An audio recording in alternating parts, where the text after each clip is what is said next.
Israel has opened the gates of hell on Gaza. It has acted on the promise of Israel's finance minister, Bezalel Smotrich, who weeks ago demanded just that. Here is the resumption of outright, unapologetic, shameless genocidal violence. Israel has slaughtered hundreds of Palestinians in airstrikes across Gaza with no attempt at even claiming plausible provocation. Over 400 are reported killed as I speak, the death toll likely to be much higher in the end. 174 of them are reported to be children, as ever, so many missing under rubble.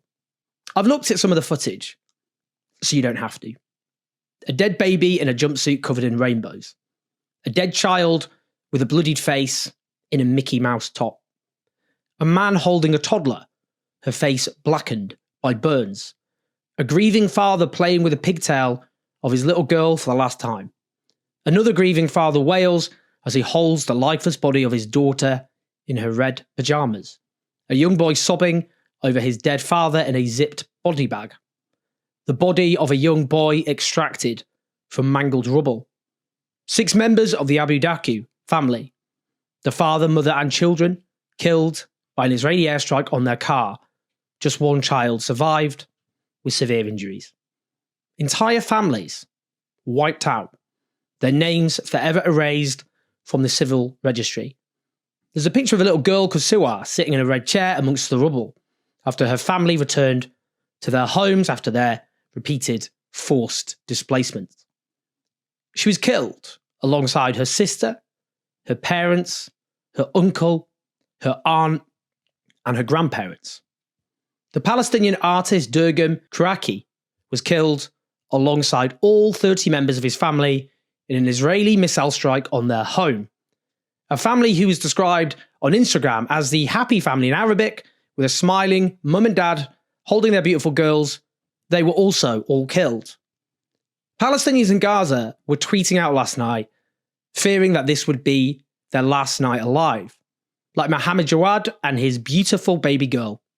He tweeted, "This might be our last picture. If we are martyred, we are not just numbers. We are worlds of our own, with dreams and ambitions we wanted to achieve. Do not forget us in your prayers and keep speaking about us." Thankfully, they survived. But for many Palestinians who feared it would be their last night alive, it was, including so many other little babies. Let's listen to Feroz Sidwa, a Californian surgeon who is volunteering in Gaza and previously offered evidence, along with 64 other US-based medics, about the Israeli army deliberately shooting children in the head. What have you witnessed overnight? So just utter carnage and destruction overnight. I was here in Gaza a year ago during the peak of the fighting in Khan Yunis, and the mass casualties back then looked exactly like the mass casualty that I saw today. Mostly children, the other half are mostly women, and occasionally there's a man, but I'm pretty sure the man has nothing to do with any of this that's going on.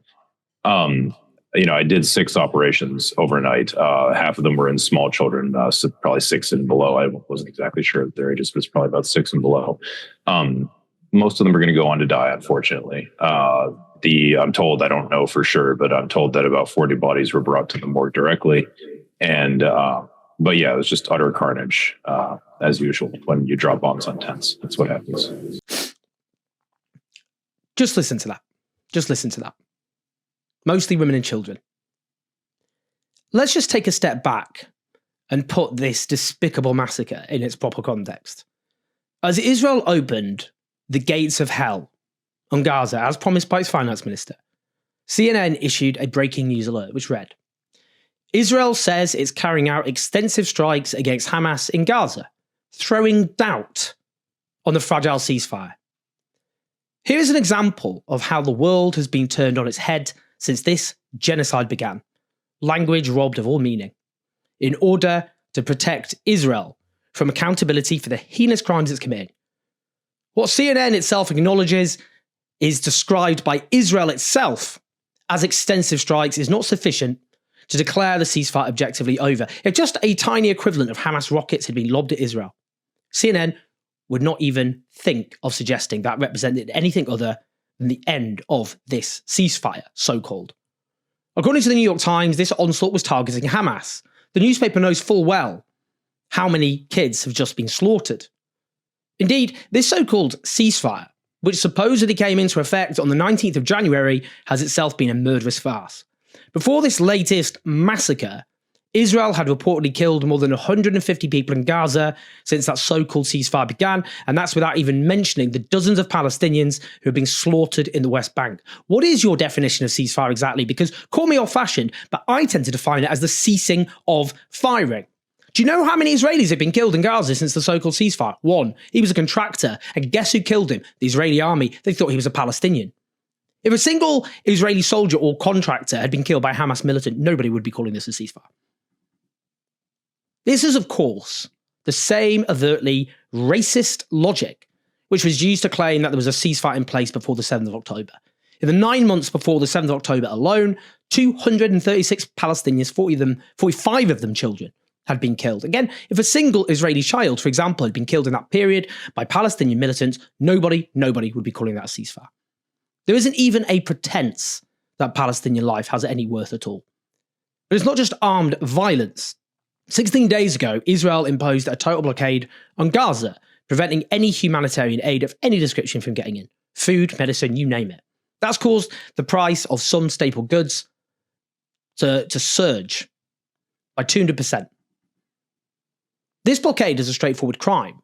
There's no interpretation of international law which says it's anything other than a crime. Indeed, Israel has already repeatedly deliberately starved Gaza and prevented the essentials of life from entering and then from getting to the people who need it, but kept claiming otherwise.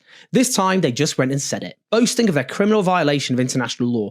Indeed, the International Criminal Court arrest warrants against Benjamin Netanyahu and his former defense minister center on the crime of starvation.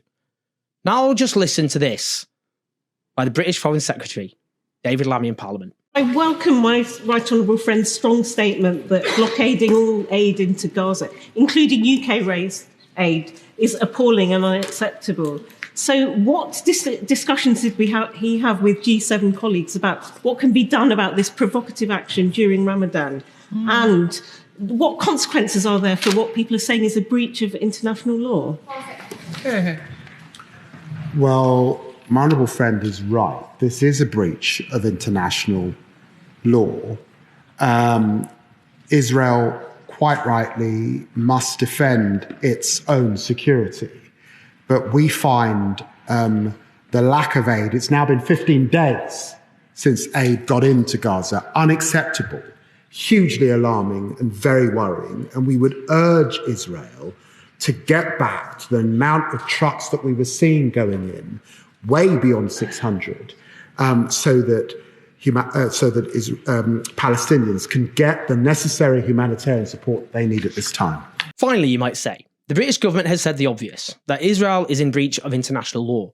I mean, he makes clear there will be no consequences for Israel, but he's gone out and admitted for the first time that Israel is in violation of international law. Not so fast with any kudos for Lammy there. The government came out and promptly rebuked him and instead said that Israel was only at risk of violating international law, only at risk. Pathetic. Absolutely pathetic. But this underlines a confession by the government. Lammy has confessed Israel is violating the law, something he obviously knows is true, something any sentient human being knows is true, which means continued arms sales and diplomatic support for Israel constitute willing and knowing complicity in Israel's crimes. The crimes do not stop there. Israel has ordered civilians to evacuate large swathes of Gaza. That is more forced displacement. Forced displacement of anyone and anybody, however vulnerable. Clearly underlining there will be renewed land assaults by the Israeli army. What happens next? Well, it was clear that Israel's genocide was never going to end. As I've been telling you on this channel for a long time, Israel was always going to resume its genocidal onslaught when it decided there was an opportune moment. In this case, conveniently, to stop Benjamin Netanyahu having to face questions about corruption. Donald Trump has himself given the green light for the mass, violent removal of the surviving population, and now Israel is set to destroy what is left of Gaza's infrastructure to facilitate that historic crime. As ever, no crime in history has been so documented as it happened by its victims. No crime in history has been so evidenced as it happened by experts. No crime in history has been so confessed to as it happened by its perpetrators. There are no excuses. There is nowhere to hide. Everyone complicit in this crime, everyone who facilitated this crime must be held to account. Please like and subscribe with your thoughts and your comments. Help us challenge the pro-genocide media in this country, which has facilitated this historic crime at every single step of the way. We're doing our best to expand patreon.com/OwenJones84.